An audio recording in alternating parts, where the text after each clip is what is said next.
صحیح بخاری حدیث نمبر 1۔ ہم کو حمیدی نے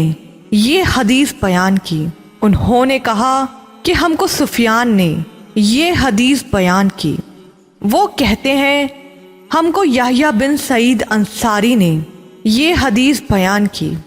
انہوں نے کہا کہ مجھے یہ حدیث محمد بن ابراہیم تیمی سے حاصل ہوئی، انہوں نے اس حدیث کو علقمہ بن وقاص لیثی سے سنا۔ ان کا بیان ہے کہ میں نے مسجد نبوی میں منبر رسول صلی اللہ علیہ وآلہ وسلم پر عمر بن خطاب رضی اللہ تعالی عنہ کی زبان سے سنا۔ وہ فرما رہے تھے کہ میں نے جناب رسول اللہ صلی اللہ علیہ وآلہ وسلم سے سنا، آپ صلی اللہ علیہ وآلہ وسلم فرما رہے تھے کہ تمام اعمال کا دار و مدار نیت پر ہے، اور ہر عمل کا نتیجہ ہر انسان کو اس کی نیت کے مطابق ہی ملے گا۔ پس